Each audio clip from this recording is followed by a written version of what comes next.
I watched The House in Sherwood, a found footage movie found for free on Tubi. And The House in Sherwood is about a British woman named Angela who's documenting a haunting in a house that she bought.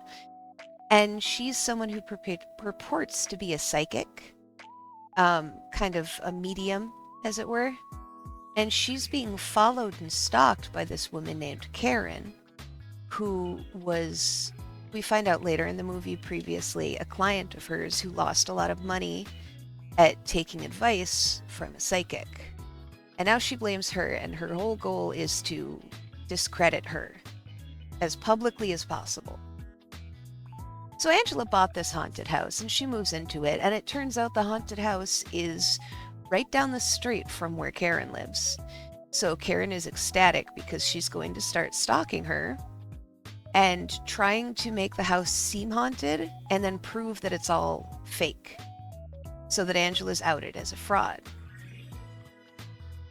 She manages, when she's sneaking around the house after Angela first gets there, to get her hands on a copy of the key to the front door because the last tenants accidentally left the key under the mat and she happened to look there.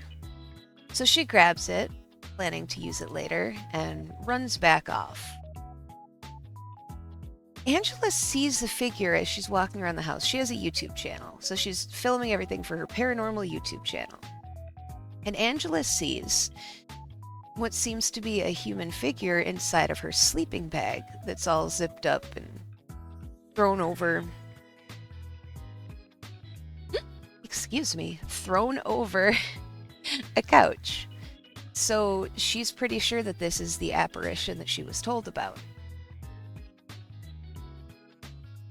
Karen messes around with Angela, and she moves some stuff around in the house while Angela's gone, just to make her think it's the ghost. And what's interesting is every time that something happens, we see what Karen does, and then there's always some kind of a legitimate paranormal thing that occurs as well. So it's not just, Karen messing with her. There does seem to be something there. There's always a dark figure that shows up in photos, shows up inside the sleeping bag, underneath sheets, that kind of stuff. It's kind of spooky stuff. So this happens for a while. And at one point, Karen goes in to mess with some more stuff, and she runs into the ghost or whatever it is. And she freaks out, runs out of the house, and eventually she ends up going back to the house. All this is, happening over the course of many, many nights.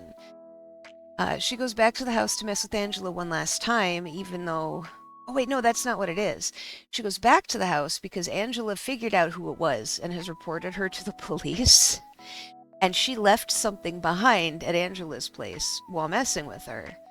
So she has to go back into the house to retrieve that because she's afraid the cops will find it and know that it was her and she's going to get in trouble.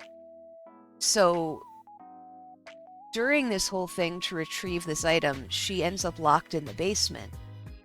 And Angela, who is already starting to get a little hesitant in dealing with this spirit and is starting to notice it's a little malicious, decides to lock the basement because she thinks that the energy is coming from down there and she doesn't want to have to deal with it. She wants to be able to sleep.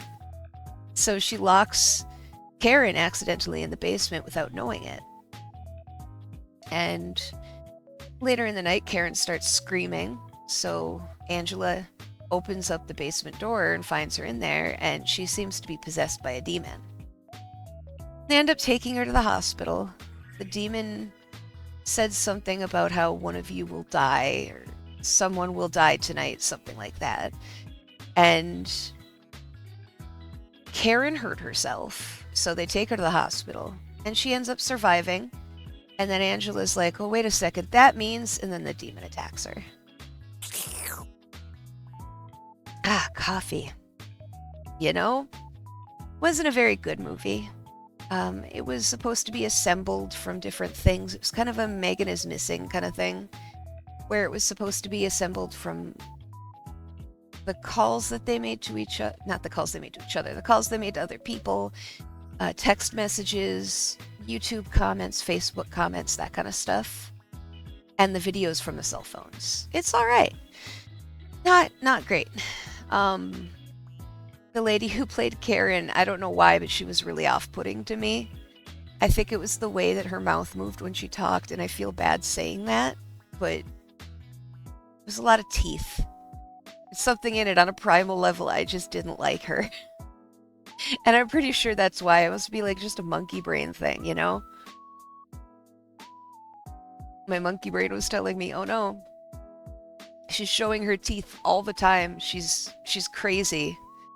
Maybe that's what it's supposed to be, because she does seem a little nuts. But I give that a 2 out of 5. I wouldn't go out of my way to watch it, but it's not gonna bore you to death. It might bore you, but it won't bore you to death.